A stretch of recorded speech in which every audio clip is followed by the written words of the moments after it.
नमस्कार, मैं हूं निशा बंद। लीगली स्पीकिंग के इस खास प्रोग्राम में आपका स्वागत। तलाक को अक्सर एक सामाजिक बुराई के रूप में संदर्भित किया जाता है, लेकिन तथ्य ये है कि आधुनिक समय में ये बुराई बहुत तेजी से बढ़ती जा रही है। तलाक के साथ कई जटिलताएं सामने आती हैं, जिनमें से भागीदारियों के बीच वित्तीय समझौता एक बहुत ही महत्वपूर्ण पहलू बन गया है।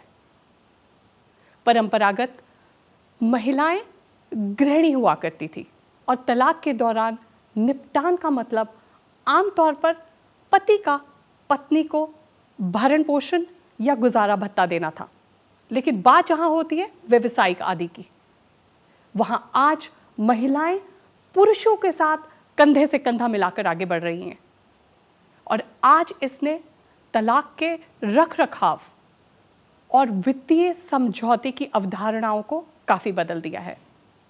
आइए चर्चा करते हैं हमारे आज के विषय मेंटेनेंस या एलिमनी के बारे में हमारे आज के मेहमान अधिवक्ता सुप्रीम कोर्ट अजय जैन जी के साथ। अजय जैन जी, इस स्टूडियो में आपका बहुत बहुत स्वागत है। Thank you. अजय जी, आमतौर पर यह समझा जाता है कि तलाक के दौरान भरण पोषण का जो अधिकार है वो महिलाओं को दिया हुआ एक हक है। ये भरण पोषण पर महिलाओं का एक अधिकार है, क्या ये सही है? देखिए, भारतीय संविधान की आर्टिकल 39 जी में ये प्रावधान है कि बच्चों एवं महिलाओं के लिए भरण पोषण का प्रावधान किया जाए जी। और उससे फर्दर आर्टिकल 15 क्लॉज 3 में यह विशेष रूप से परिभाषित है कि यदि महिलाओं एवं बच्चों के लिए कोई विशेष प्रावधान बनाए जाएंगे तो वो डिस्क्रिमिनेटरी नहीं होंगे जी। तो मेरा ये मानना है और संविधान का ये मैंडेट भी है कि महिलाओं, बच्चों तथा सीनियर सिटीजन्स के लिए भरण पोषण का प्रावधान सर्वथा उचित है और यह होना ही चाहिए। जी अजय जी। अजय जी, जैसे कि आपने बोला कि संविधान ये अधिकार देता है, भरण पोषण का महिलाओं को अधिकार देता है, क्या हमारा संविधान पुरुषों को भी ये अधिकार देता है? क्या पुरुष भी आवेदन कर सकते हैं भरण पोषण के लिए? देखिए, कुछ परिस्थितियां ऐसी अवश्य हैं जहां पुरुष अपने आप को मेंटेन करने में सक्षम नहीं है जी, और उसका स्पाउस, उसकी पत्नी, वो इतनी सक्षम है जी, तो कुछ प्रावधान ऐसे हैं कि जहां पुरुष भी क्लेम कर सकता है अपने भरण पोषण के लिए। जी। तो आप ये कहना चाहते हैं कि पुरुष भी हकदार हैं भरण पोषण के? जी। ऐसी कौन सी और परिस्थितियां हो सकती हैं जहां पुरुष क्लेम कर सकते हैं मेंटेनेंस को? देखिए, हिंदू मैरिज एक्ट की धारा 24 जी, उसके तहत किसी भी पुरुष को ये अधिकार है, यदि वो अपने आप को मेंटेन करने में सक्षम नहीं है जी, और उसकी पत्नी, उसके पास ऐसे मीन्स हैं कि जो उसकी इनकम उससे ज़्यादा है, पति से ज़्यादा है, या पति सक्षम नहीं है, पत्नी सक्षम है, तो पति को ये अधिकार है कि वो उससे मेंटेनेंस क्लेम कर सके। जी, पर पुरुष हकदार है? जी, हकदार है। अजय जी, अगर किसी पुरुष के पास में एम्प्लॉयमेंट है और वो काम करने की स्थिति में है पर वो काम नहीं करना चाहता है, तो भी क्या पुरुषों को भरण पोषण का हक मिलता है? नहीं, ऐसी परिस्थिति के अंदर कोई भी पुरुष, अगर वो एबल बॉडीड है और वो काम करने में सक्षम है और वो जानबूझकर काम नहीं करता जी, तो अदालत, वो न्यायालय, वो इस बात, केस टू केस बेसिस पर वो इस बात का निर्णय लेगा और ऐसी परिस्थिति में पुरुष को ऐसा अधिकार नहीं प्राप्त है। अजय जी, जो मेंटेनेंस की अनुमति है वो हमारा हिंदू विवाह अधिनियम की धारा 25 के तहत हमें अनुमति देती है। हमारे पास में क्या ऐसे और भी प्रावधान है जिसके तहत हम मेंटेनेंस को क्लेम कर सकते हैं? जी, मेंटेनेंस के लिए बहुत सारे प्रावधान हैं और बहुत सारे एक्ट्स हैं। इसमें विशेष रूप से 2 प्रकार के प्रावधान मैं आपके सामने परिभाषित करना चाहूँगा। जी। एक प्रावधान तो ऐसा है जो देश के सभी नागरिकों पर एप्लीकेबल है, उसमें कोई संप्रदाय विशेष का सवाल नहीं है। यदि उनकी बात करूं तो क्रिमिनल प्रोसीजर कोड की धारा 125 जी, और दूसरी ओर protection of women from domestic violence act, ये दोनों एक्ट सेकुलर एक्ट्स परिभाषित किए जा सकते हैं और इन दोनों एक्ट्स के प्रावधान इस देश के सभी नागरिकों पर समान रूप से एप्लीकेबल हैं। जी। दूसरी ओर सभी प्रकार के संप्रदायों के अपने पर्सनल कानून हैं। यदि हिंदू समाज की बात करें तो Hindu marriage act, Hindu adoption and maintenance act, जी, Hindu adoption and maintenance act और डोमेस्टिक वायलेंस एक्ट मैंने आपको बताया। ये जी बिल्कुल बिल्कुल। इसमें जो सेकुलर एक्ट में आ गए ये सारे प्रावधान। माता पिता के भी मेंटेनेंस के क्या कोई प्रावधान है हमारे पास में? जी, बिल्कुल। महिलाओं के साथ साथ पुरुषों के लिए प्रावधान है, तो बच्चों के लिए और माता पिता के लिए भी क्या वो मेंटेनेंस को क्लेम कर सकते हैं? जी बिल्कुल। अगर वो अपने आप को मेंटेन करने में असमर्थ हैं? धारा 125 इस बात का प्रावधान करता है जी कि यदि कोई महिला अपने आप को मेंटेन करने में सक्षम नहीं है जी, और किसी सक्षम कारण की वजह से वो अपने पति से अलग रह रही है तो वो महिला मेंटेनेंस क्लेम कर सकती है। जी, बच्चे लेजिटिमेट या इलेजिटिमेट, वो जब तक उनको मेजोरिटी वो अटेन नहीं कर लेते, उनको भी ये राइट है कि वो अपने पिता से मेंटेनेंस क्लेम कर सके। जी, और ऐसे माता पिता जो अक्षम हैं, जो अपने आप को मेंटेन करने में सक्षम नहीं है, जी, वो अपने पुत्र या पुत्री से मेंटेनेंस क्लेम कर सकते हैं। जी, इसके साथ साथ एक welfare of maintenance and welfare of senior citizen act, उस एक्ट के तहत भी माता पिता को यह अधिकार है कि वो अपने पुत्र या पुत्री से मेंटेनेंस क्लेम कर सकें। जी बिल्कुल। क्या सेक्शन 18 जो है हमारा ये एक्ट की जिसकी आप बात कर रहे हैं, इसके तहत माता पिता भी क्लेम कर सकते हैं मेंटेनेंस? बिल्कुल बिल्कुल कर सकते हैं। अजय जी, जैसे कि आपने बात करी मेंटेनेंस की, तो मेंटेनेंस के लिए हमारे पास में अलग अलग प्रावधान है, पर क्या कोई पत्नी एक से अधिक आवेदन दे सकती है मेंटेनेंस के लिए? जी देखिए, इस पर सेटल्ड प्रोपोजिशन ऑफ लॉ है। किसी भी पत्नी को यह अधिकार है कि वो डिफरेंट प्रोविजंस ऑफ लॉ में साइमल्टेनियसली डिफरेंट फॉर्म्स पर मेंटेनेंस एप्लीकेशन फाइल कर सकती है। जी, इसमें मैं एक बात और आपके सामने ऐड करना चाहूँगा। जी बिल्कुल। डिफरेंट फॉर्म्स पर उसको प्रावधान तो है, लेकिन जिस प्रोसीडिंग में भी ज़्यादा मेंटेनेंस होगा, केवल एक ही मेंटेनेंस वो लेने के अधिकारी होगी जी, जो ज़्यादा होगा, जी, और दूसरा उसमें एडजस्टमेंट हो जाएगा या सेट ऑफ हो जाएगा। जी बिल्कुल। ये कोर्ट डिसाइड करेगा कि इसे मेंटेन करना है या इसे सेट ऑफ करना है। अजय जी, तो आप ये कहना चाहते हैं कि एप्लीकेशंस बहुत सारी डल सकती हैं अलग अलग मेंटेनेंस के प्रोविजंस जो हैं उनके तहत, जी, पर ये कोर्ट फैसला लेगा कि सबसे ज़्यादा मेंटेनेंस कितनी किसी पत्नी को अवॉर्ड कर सकती है कोर्ट? उदाहरण के तौर पर मैं आपको बताना चाहता हूं कि जैसे सेक्शन 125 में यह प्रावधान है कि महिला मेंटेनेंस क्लेम कर सकती है जी। इसी प्रकार से यदि हिंदू मैरिज एक्ट में कोई प्रोसीडिंग्स पेंडिंग है तो सेक्शन 24 के तहत एड इंटरिम मेंटेनेंस और सेक्शन 25 के तहत एलिमनी, इसके साथ साथ Hindu adoption and maintenance act के तहत भी वो मेंटेनेंस क्लेम कर सकती है, और साथ साथ protection of women against domestic violence act उसके तहत भी कर सकती है। लेकिन जिस एक्ट में भी ज़्यादा मेंटेनेंस होगा उसको वही अधिकारी होगी उस मेंटेनेंस को लेने की ज़्यादा। जी अजय जी, जहां हमने बात करी अभी हिंदू मेंटेनेंस एक्ट के बारे में और हिंदू लॉ के बारे में, तो पर्सनल लॉ की क्या महत्वता रह जाती है? अगर किसी पारसी महिला ने मेंटेनेंस को क्लेम करना हो या किसी मुस्लिम महिला को मेंटेनेंस क्लेम करना हो, तो वो किस प्रावधान के तहत आगे बढ़ सकती है? देखिए, हमारे देश में हर संप्रदाय विशेष के लिए उनके पर्सनल कानून बनाए गए हैं और उसका प्रावधान है। जी, यदि मुस्लिम महिला की बात करें तो मुस्लिम महिला को भी 2 अधिकार प्राप्त हैं।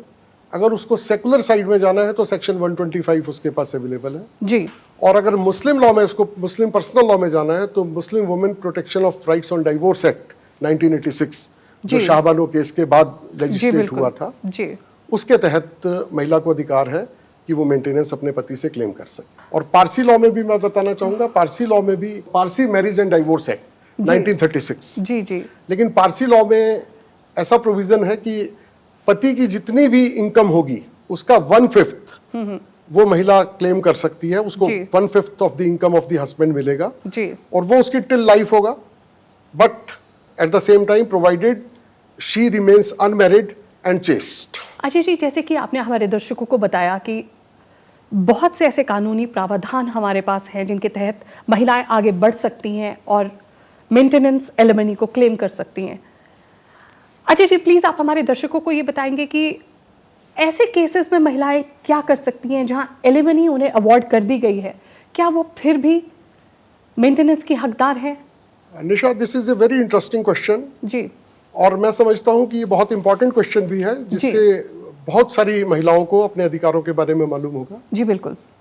देखिए, जनरल रूल यह है कि यदि किसी महिला ने अपने तलाक के समय, डाइवोर्स के समय एक सेटलमेंट कर लिया और एक लमसम अमाउंट उसने एलिमोनी के तौर पर प्राप्त कर लिया जी तो उसको फर्दर मेंटेनेंस क्लेम करने का कोई अधिकार नहीं है। जी लेकिन कुछ ऑफ लेट कुछ स्टे जजमेंट्स ऐसे आए जिसमें कुछ विशेष परिस्थितियों में जी उस महिला को वो मेंटेनेंस ग्रांट भी कर दिया गया। लेकिन ये अभी डिबेटेबल क्वेश्चन है। जी अभी very recently Calcutta high court ने एक लार्जर बेंच को ये क्वेश्चन रेफर किया है जी, और ये absolutely. इशू अभी स्टिल पेंडिंग जी। है, तो फर्दर एडजुडिकेशन इस इशू का होना अभी बाकी है। जी but there are certain judgments, stay judgments, जी, जी। जिसमें इस बात का प्रावधान किया गया और वो कुछ बहुत ही विशेष परिस्थितियों में। जी, पर विशेष परिस्थितियों में एलिमनी, एक लमसम एलिमनी लेके जो तलाक के केसेस सेटल हो जाते हैं उसके बाद भी महिलाएं मेंटेनेंस को क्लेम कर सकती हैं। बहुत एक्सेप्शनल केसेस में है। जी, एक्सेप्शनल केसेस में है, पर हमारे पास में ये प्रावधान है। प्रावधान एज सच लॉ में कहें तो नहीं है। जी अगर हम स्टैट्यूटरी प्रोविजन की बात करें तो स्टैट्यूट में ऐसा कोई प्रोविजन नहीं है। जी लेकिन ये कोर्ट के विजडम पर डिपेंड करता है जी जी कि क्या विशेष परिस्थितियां कोई माननीय न्यायालय ऐसी पाता है कि जिन परिस्थितियों में वो महिला अपने आप को अक्षम समझती है जी। एक लमसम अमाउंट लेने के बावजूद भी, तो ऐसी परिस्थितियों में कोई बहुत ही एक्सेप्शनल केसेस के अंदर ऐसे जजमेंट पास। जी, पर हमारे न्यायालय कंसिडर करने के लिए ऐसी परिस्थितियों के जो केसेस होते हैं उन्हें भी कंसिडर करा जा सकता है। यस, बिल्कुल करा जा सकता है। अच्छा जी, अगर कोई महिला अवैध संबंध में है तो क्या फिर भी वो हकदार है मेंटेनेंस की? देखिए, सेक्शन 125 सबसेक्शन 4 जी of the criminal procedure code, उसमें यह विशेष रूप से प्रावधान किया गया है कि यदि न्यायालय इस निष्कर्ष पर पहुंचता है कि कोई महिला एडल्ट्री में रह रही है जी या अवैध संबंधों के कारण उसका संबंध विच्छेद जी पति से हो गया है, तो ऐसी परिस्थितियों में उस महिला को भरण पोषण का अधिकार जी। नहीं है। तो अगर कोई महिला अडल्ट्री में है तो वो मेंटेनेंस को क्लेम नहीं कर सकती है? देखिए, वो क्लेम करेगी, लेकिन ये डिपेंड करता है सर्कमस्टांसेस पर, केस पर, जी। कि वो क्या एविडेंस ऐसी लीड करती है कि जिससे वो ये या तो ये साबित कर सके कोर्ट में कि वो एडल्ट्री में नहीं रह रही है। लेकिन अगर ये कोर्ट में साबित हो जाता है कि वो महिला she is living in adultery, जी then in that eventuality she is not entitled for any maintenance in view of subsection 4 of section 125 of the CRA। Hindu marriage act की धारा 25 है, वो हर पक्ष को ये हक देती है कि वो भरण पोषण को क्लेम कर सके। तो पर अगर ऐसी सिचुएशन में आवेदक ही तलाक का कारण है तो क्या वो इस परिस्थिति में भी किसी राहत का हकदार है? देखिए, कानून में ये प्रावधान है कि यदि कोई भी पक्ष जी जानबूझकर जी क्रूएलिटी के कारण या section 13 of the Hindu marriage act में बहुत सारी ग्राउंड्स डाइवोर्स की दी हुई हैं, जी यदि वो अपनी ही गलती के कारण जी तलाक का आवेदक है, तो ऐसी परिस्थिति में भी उसको मेंटेनेंस मिल सकता है। लेकिन वो विलफुली अगर उसने नेग्लेक्ट किया है तब उसको भरण पोषण का अधिकार नहीं होगा। अजय जी, आप हमारे दर्शकों को ये थोड़ा विस्तार से बता पाएंगे कि विलफुल नेग्लिजेंट क्या होता है इसमें? देखिए, यदि कोई महिला सपोज उदाहरण के तौर पर कहें क्रूएलिटी के बेसिस पर जी डाइवोर्स पिटीशन फाइल करती है और न्यायालय इस निष्कर्ष पर पहुंचता है जी कि यह महिला खुद विलफुली नेग्लेक्ट कर रही है जी या उसका अपना कंडक्ट ऐसा है, तो ऐसी परिस्थिति में डाइवोर्स प्रोसीडिंग्स के दौरान तो उसको मेंटेनेंस मिल जाएगा। जी खुद अपने कंडक्ट से विलफुली नेग्लेक्ट किया है अपने दूसरे स्पाउस को, जी तो यदि न्यायालय इस निष्कर्ष पर पहुंचता है कि महिला खुद ही इस बात का कारण है, जी तो ऐसी परिस्थिति में न्यायालय अपने विजडम में उसको मेंटेनेंस नहीं ग्रांट करेगा। जी, मेंटेनेंस नहीं प्रोवाइड करेगा। अजय जी, अभी सुप्रीम कोर्ट की कुछ गाइडलाइंस आई हैं मेंटेनेंस के बारे में, जहां सुप्रीम कोर्ट ने बहुत ही क्लियरली रूल आउट किया है कि मेंटेनेंस कौन सी परिस्थितियों में क्लेम कर सकते हैं और क्या ऐसा प्रोसीजर है जो फॉलो किया जाना चाहिए। आप हमारे दर्शकों को बताएंगे वो गाइडलाइंस के बारे में। देखिए, अभी वर्ष 2021 में ऑनरेबल जस्टिस इंदु मल्होत्रा जी का एक जजमेंट है। उस जजमेंट पे उन्होंने गाइडलाइन प्रोवाइड की हैं जो सभी न्यायालयों के लिए निर्देशित की गई हैं। सर्वप्रथम तो उसमें इस बात को विस्तृत रूप से कहा गया है कि महिला को या किसी भी पक्ष को डिफरेंट फॉर्म्स पर जी अपना आवेदन करने का अधिकार है। जैसा मैंने आपके कार्यक्रम में पहले भी बताया जी बिल्कुल कि किसी भी महिला को या किसी जो भी पक्ष एंटाइटल्ड है मेंटेनेंस का, वो डोमेस्टिक वायलेंस एक्ट के तहत, जी सेक्शन 125 सीआरपीसी के तहत, या हिंदू एडॉप्शंस एंड मेंटेनेंस एक्ट के तहत, या protection of women from domestic violence act के तहत जी उसको अधिकार है कि वो different applications simultaneously different courts में फाइल कर सके।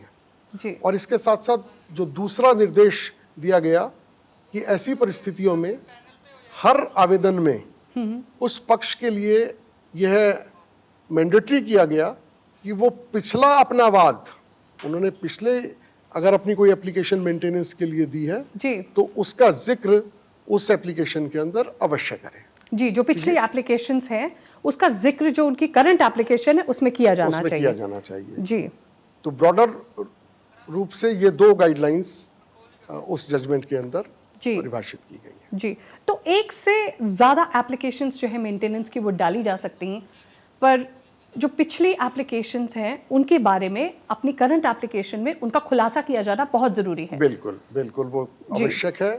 और ये मैंडेटरी प्रोविज़न गाइडलाइंस के रूप में माननीय उच्चतम न्यायालय ने दिया है। जी और मैं समझता हूँ ये बहुत रेलेवेंट भी है।